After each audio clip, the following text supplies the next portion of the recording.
Hello दोस्तों, मैं कृष्ण कुमार स्वागत करता हूं आप लोग का अपने YouTube channel Krishna general study and Hindi में। तो दोस्तों, आज मैं लेकर आया हूं आप लोग के लिए अब भूगोल की क्लास शुरू करने जा रहा हूं। भारत का भूगोल की सभी क्लासें लगभग आप लोग के लिए लेकर आऊँगा और ये एक ट्रिक के साथ में क्लासें होंगी। डिटेल तो होगी, इसके साथ साथ ट्रिक भी आप लोग को समझाई जाएंगी, क्योंकि आप लोग जानते हैं कि जितने भी एग्जाम होते हैं इनमें भारतीय भूगोल से काफ़ी प्रश्न आते हैं। तो आप बस क्लास में बने रहिए और लगातार आप लोगों के लिए वीडियो लेकर आता रहूँगा और भारत के भूगोल का कोशिश करूँगा कि आप लोग का प्रश्न ना छूटे। ज़्यादा से ज़्यादा आप लोग को ट्रिक के माध्यम से भी पढ़ाया जाए और आप लोग को कहीं ना कहीं डिटेल से भी पढ़ाया जाए। और कोशिश करूँगा कि आप लोग को मैप पर ही पूरा ज्योग्राफी पढ़ा दिया जाए, ताकि आप लोग को कोई किताब वगैरह अलग से देखने ना पड़े। बस आप लोग देखते चलें और मैप बनाना सीख लीजिएगा भारत का, और जैसे मैंने बनाया तो आप लोग वैसे ही बनाइएगा। आप लोग को आज मैं बताने जा रहा हूँ भारत का भौगोलिक परिचय, भौगोलिक अवस्थिति और विस्तार। ये क्या होता है, गोलार्धीय स्थिति क्या होती है, अक्षांशीय स्थिति क्या होती है, देशांतरीय स्थिति क्या होती है। साथ ही साथ आप लोगों को कुछ सीमाओं के बारे में बात करूंगा, जलीय सीमा, स्थलीय सीमा, प्राकृतिक सीमा क्या होती है। साथ ही साथ इसके चतुर्दिक अंतिम बिंदु कौन से, इनके ऊपर आज मैं बात करने वाला हूं। तो आप लोग कृपया करके चैनल को सब्सक्राइब करना ना भूलें, अगर वीडियो अच्छी लगे तो, है ना। देखते चलें। आज मैं आप बात करूंगा भारत के भौगोलिक परिचय की। तो सबसे पहले हम बात करेंगे गोलार्धीय स्थिति की। सब जानते हैं, देखो ग्लोब क्या होता है, ये देख लीजिएगा। कुछ इस प्रकार से ग्लोब बना होता है, आप लोगों ने भी देखा होगा। तो इसमें आप लोगों ने देखा होगा कुछ लाइनें बनी होती है ऐसे करके। तो आप लोग देख लीजिएगा, इसके अलावा कुछ और भी लाइनें होती हैं कुछ इस तरीके से। सबसे पहले जानना जरूरी है कि ये क्या होती है, तभी आप लोग भूगोल को सीख पाओगे अच्छी तरीके से। अब यहां देख लीजिएगा, इस प्रकार की जो लाइनें होंगी इन्हें कहा जाता है अक्षांश रेखाएं। क्या कहा जाता है? अक्षांश रेखाएं। अब ये जो अक्षांश रेखाएं, याद रखना बच्चों, ये बहुत ज्यादा इंपॉर्टेंट है। ये जो पृथ्वी का जो बीच वाला भाग है, यहां से एक बीच की लाइन होती है जिसे हम भूमध्य रेखा कहते हैं। क्या कहते हैं? भूमध्य रेखा। इसे विषुवत रेखा भी कहा जाता है।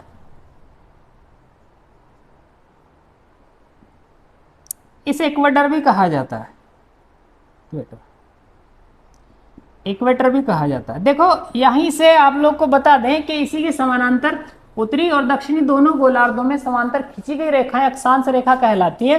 तो आज हम भारत की अक्षांशीय स्थिति के बारे में बात करेंगे कि ये रेखाएं कौन सी भारत की, यहां से यहां तक की और यहां से यहां तक की।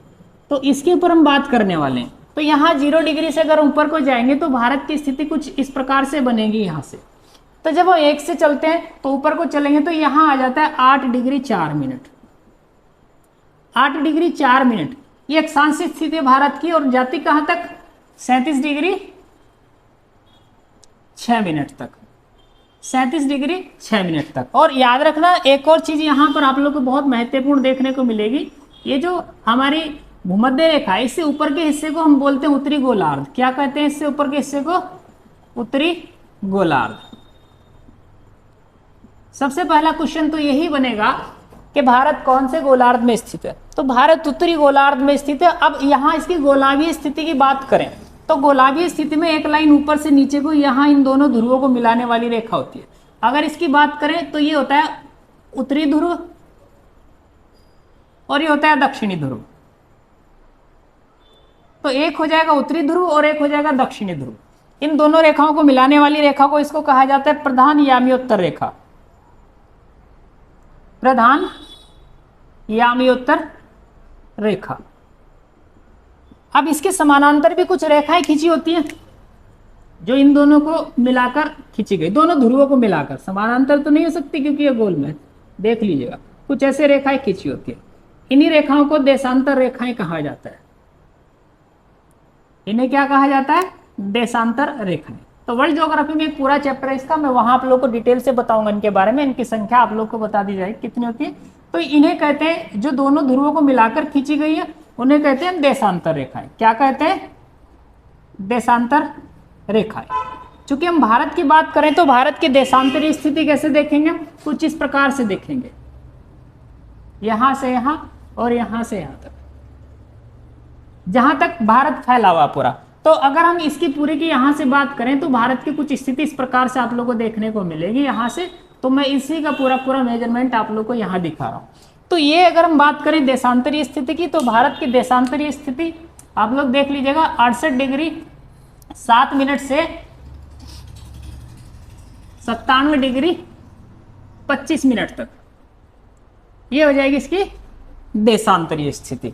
अब थोड़ा सा यहाँ बात करेंगे कि स्थिति क्या है भारत की। गोलार्धीय स्थिति में देखा जाए तो भारत कौन सी गोलार्ध के कौन से हिस्से में स्थित है, तो आप लोग देख लीजिएगा। ये हो जाएगा आप लोग का उत्तर, ये हो जाएगा दक्षिण, ये हो जाएगा पूरब और ये हो जाएगा पश्चिम। तो अब देखो भारत कहाँ है, भारत इस वाली स्थिति में, कहाँ, उत्तर पूरब दिशा में। अब यहीं से आता है पेपर में कि भारत की गोलार्धीय स्थिति क्या है। तो भारत की गोलार्धीय स्थिति देख लीजिएगा, भारत की गोलार्धीय स्थिति कौन सी है, उत्तर पूरब दिशा में, उत्तर पूरब दिशा में।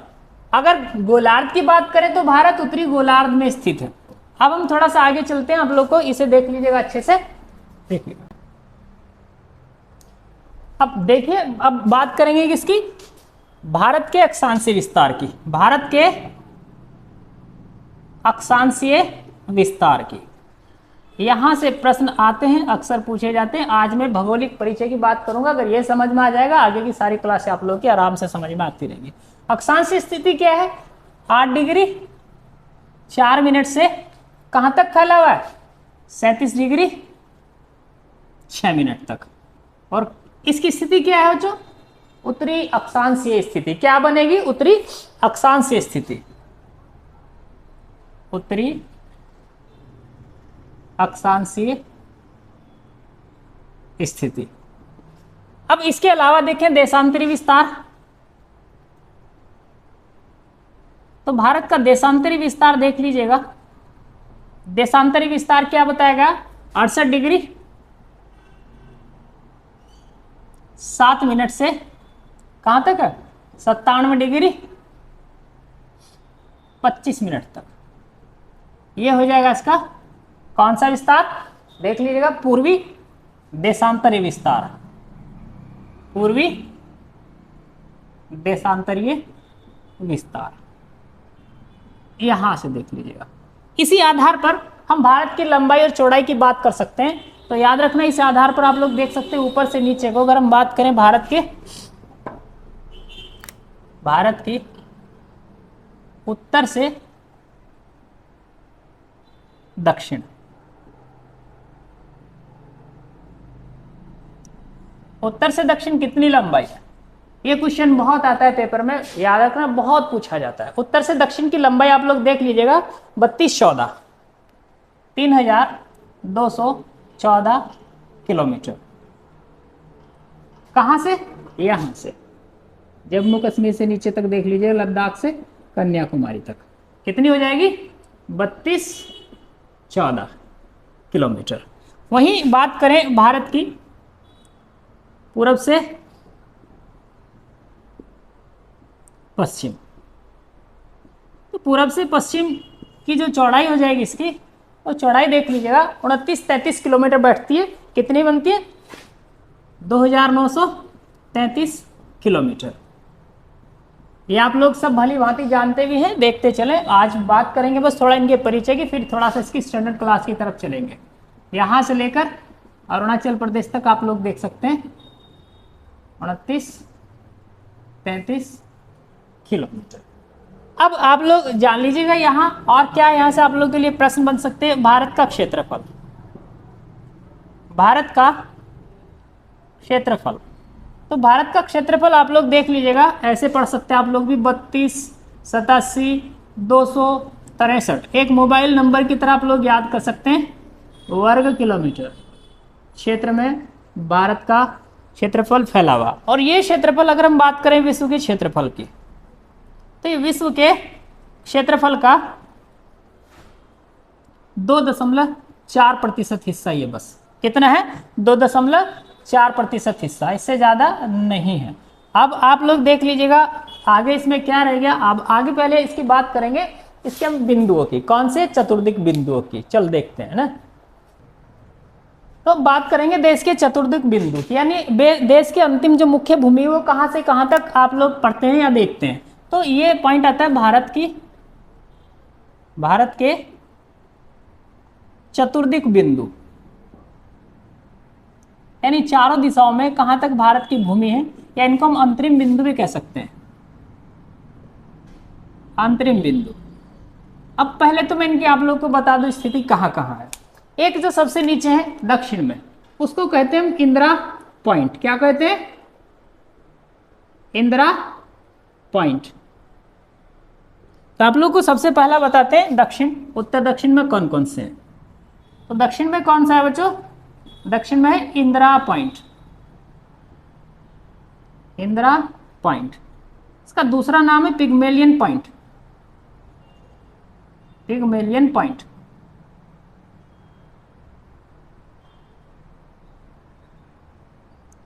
और ये कहाँ स्थित है? ग्रेट निकोबार में। कहाँ है ये? ग्रेट निकोबार में। ग्रेट निकोबार में कहाँ पर?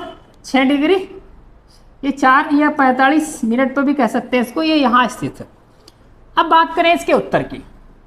उत्तर में जो स्थित बिंदु है, अंतरिम बिंदु, उसका नाम है इंदिरा कौल। क्या है? इंदिरा कौल। इंदिरा कौल कहाँ है? जम्मू कश्मीर में, तो लद्दाख वाले एरिया में चला गया। यही बात करेंगे इसकी पूरब वाले बिंदु की। पूरब में पड़ता है किबिथु, किबिथु। अब ये किबिथु कहाँ है? अरुणाचल प्रदेश में, अरुणाचल प्रदेश में। अब इधर देखिए पश्चिम में, तो पश्चिम में है गौर माता, इसे गोहर माता भी कह देते हैं, गोहर माता या गौर माता भी कहीं कहीं लिखा जाता है। और ये पड़ता है गुजरात में। कहाँ पड़ता है? गुजरात में। और गुजरात में भी कहाँ? द्वारिका के पास पड़ता है। द्वारिका जगह है जहाँ श्री कृष्ण की नगरी थी, द्वारिका। तो ये भारत के 4 अंतरिम बिंदु हो जाएंगे, इंदिरा पॉइंट, और इधर गुजरात के पास मैं लिख देता हूँ गौर माता, इसे गौर माता भी कह देते हैं। इधर यहाँ को लगा लीजिएगा इंदिरा कौल, इंदिरा कौल, उत्तर में इंदिरा कौल, और ये पूरब में बन जाएगा आप लोग का किबिथु, किबिथु। तो ये हो गए चारों दिशाओं के बिंदु, अंतरिम बिंदु भारत की मुख्य भूमि से जुड़े। इसका स्क्रीनशॉट ले लीजिएगा, फिर आगे चलते हैं। तो दोस्तों अब हम बात करेंगे भारत की प्राकृतिक सीमाओं के बारे में, है ना। अभी हमने बात की चतुर्दिक बिंदुओं के बारे में बताया और इनके मेजरमेंट के बारे में बताया। अब बात करेंगे भारत की सीमाओं के बारे में या प्राकृतिक सीमाओं के बारे में। भारत की प्राकृतिक सीमाएं। प्राकृतिक सीमाएं कैसी होती हैं? जो प्रकृति ने बनाई, हमने ना बनाई। देख लीजिएगा प्राकृतिक सीमाएं भी हम कैसे देखेंगे। उत्तर के साइड में क्या है, दक्षिण में साइड क्या है, इसके पूरब में क्या हो, पश्चिम में क्या है। आज हम आप लोगों को यही बात करने वाले हैं। सबसे पहले देख लीजिएगा उत्तर में, भारत के उत्तर में, भारत के उत्तर में। अब उत्तर में क्या है बच्चों? देख लीजिएगा, यह है महान हिमालय, द ग्रेट हिमालय, महान हिमालय। तो महान हिमालय आप लोग देख लीजिएगा, इसके उत्तर में स्थित है। और महान हिमालय आप लोग को पता है पीओके से लेकर कहाँ तक, नामचा बरवा तक, और जो अरुणाचल प्रदेश में पड़ता है। तो उत्तर में क्या है इसके? महान हिमालय, महान हिमालय। यहां से भी प्रश्न बनता है, महान हिमालय। वही अगर हम देखें दक्षिण में, भारत के दक्षिण में, भारत के दक्षिण में प्राकृतिक सीमा कौन सी है? अब आप लोग देख लीजिएगा, प्राकृतिक सीमा बना रहा है हिंद महासागर। नीचे देख लीजिएगा हिंद महासागर, हिंद महासागर। इसके अलावा अगर देखा जाए पूरब में, भारत के पूरब में प्राकृतिक सीमाएं क्या है? अब आप लोग देख लीजिएगा, पूरब में है म्यांमार, म्यांमार। अब म्यांमार में स्थित है एक पर्वत जिसका नाम है अराकानयोमा, अराकानयोमा। कौन सा पर्वत है? अराकानयोमा। तो इसके पूरब में क्या है? अराकानयोमा पर्वत। अभी जो अराकानयोमा पर्वत है ये कहाँ है? एग्जाम में पूछा गया है, ये है म्यांमार में, म्यांमार में। अब यही आप लोग देख लीजिएगा, अगर हम इसकी बात करें पश्चिम की, अब पश्चिम में सीमा क्या बनाती है, यहाँ ध्यान से देखना। देखो यहाँ एक नदी निकल कर आती है, यहाँ तिब्बत से, चेमायांगडुंग से, और ये नदी ऐसे करके निकल कर आएगी। इसका नाम है सिंधु नदी। सिंधु नदी, जिसे इंडस भी कहा जाता है। तो ये पश्चिमी सीमा बनाती है। तो भारत की पश्चिमी सीमा पर क्या स्थित है? सिंधु नदी। सिंधु नदी। तो ये कुछ भारत की भौगोलिक सीमा हो जाएंगी। एक नदी का चैप्टर चलेगा जिसमें नदी के बारे में टोटल बताया जाएगा, कौन कौन सी नदी कहाँ से, और मैथ के माध्यम से आप लोग को पढ़ना है। जो लिखा जाए इसके ऊपर ध्यान दे लीजिएगा, बहुत महत्वपूर्ण है। तो एक बार इसका भी स्क्रीनशॉट ले लीजिएगा, फिर आप लोग का आ जाएगा। तो दोस्तों अब मैं बात करूंगा भारत के जो बीचों बीच से अक्षांश रेखा गुजरती है उसका क्या नाम है। तो भारत के मध्य से गुजरने वाली रेखा, भारत के मध्य से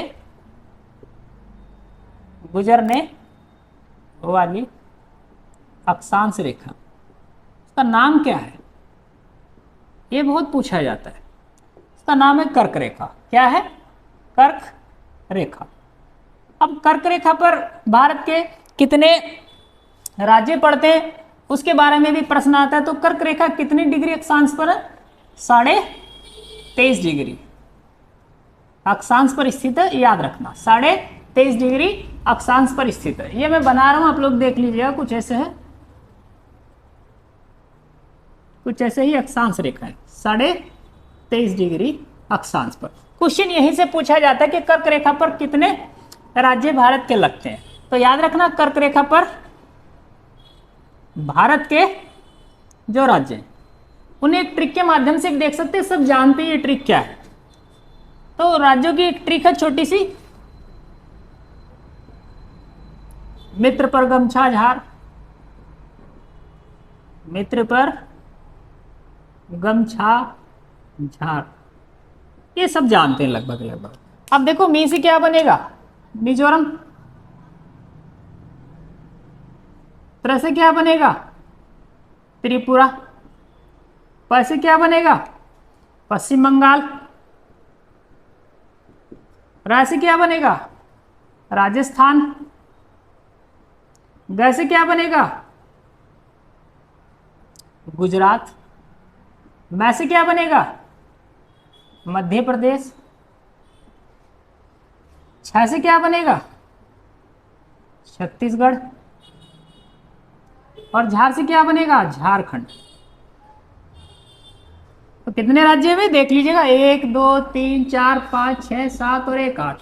तो कुल मिलाकर कितने राज्य लग गए? इससे 8 राज्य। यहाँ सबसे महत्वपूर्ण प्रश्न क्या पूछा जाएगा उसके ऊपर ध्यान रखना कि बताइए इनमें से कौन सा वो राज्य है जिसकी राजधानी इस पर नहीं पड़ती, कर्क रेखा पर नहीं पड़ती। देखो लगभग सभी राज्यों की राजधानियां याद रखना किसके पर पड़ती है? कर्क रेखा पर। किसे छोड़कर? राजस्थान को। राजस्थान की राजधानी क्या है? जयपुर। जयपुर कर्क रेखा पर नहीं पड़ती, बाकी इन सब की राजधानियां पड़ती है। और आप लोग कमेंट करके बताइएगा इनकी राजधानियां क्या क्या है, आराम से पढ़ लीजिएगा, देख लीजिएगा इसे। तो देखिए अभी कर्क रेखा के बाद मैं बात करूंगा जो भारत के मध्य से एक देशांतर भी तो गुजरती है। ये ध्यान से देखना, इसके ऊपर भी प्रश्न बहुत आते हैं। ये भी एक देशांतर रेखा है, लेकिन इसका नाम क्या है यहाँ से क्वेश्चन बहुत आता है। तो भारत के मध्य से गुजरने वाली रेखा को आप लोग समझ लीजिए क्या कहते हैं बच्चों?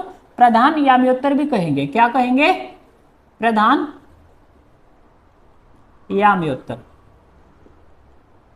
रेखा, या इसको भारत की मानक रेखा भी कहा जा सकता है। भारत का जो मानक समय है, भारत का जो मानक समय वो इसी रेखा से लिया गया है, भारत का मानक समय।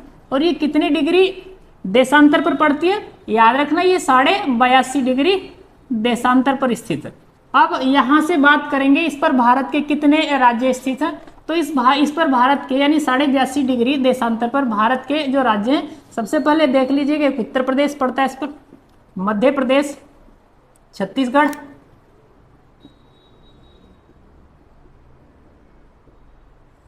और इस पर आंध्र प्रदेश भी है, और एक ओडिशा। ये राज्य इसी पर पड़ते हैं, 5 राज्य, बहुत ज्यादा महत्वपूर्ण। 5 राज्य से ये होकर गुजरती है। कौन सी रेखा? प्रधान याम्योत्तर या भारत का मानक रेखा यहीं से गुजरती है। अब भारत का मानक समय कहाँ से लिया गया? तो ये भी एग्जाम में बहुत पूछा जाता है, भारत का मानक समय। तो भारत का मानक समय देखो, पहले तो ये जगह नैनी सैनी के नाम से जानी जाती थी, नैनी इलाहाबाद या प्रयागराज के नैनी से, लेकिन अब इस जगह को बदल दिया गया, अब इसको मिर्ज़ापुर कर दिया गया है। कहाँ कर दिया गया है? मिर्ज़ापुर। और मिर्ज़ापुर भी कहाँ है? इलाहाबाद यानी प्रयागराज में ही स्थित है। तो यहाँ से काफ़ी क्वेश्चन आते रहे, इसके आगे भी मैं नई नई वीडियो लेकर आऊँगा, इसकी अलग अलग टॉपिक की लेकर आऊँगा, समुद्रों के ऊपर, इसके महासागर के ऊपर लेकर आऊँगा, नदियों का पूरा चैप्टर होगा, और साथ ही साथ यहाँ पर्वतों की पूरी सीरीज चलेगी, टॉपिक वाइज यहाँ से क्लास आएगी। आज बस मैं लेकर आता इसका भौगोलिक परिचय, इसे अच्छे से देख लेना। वीडियो अच्छी लगे तो इसे लाइक और शेयर और चैनल को सब्सक्राइब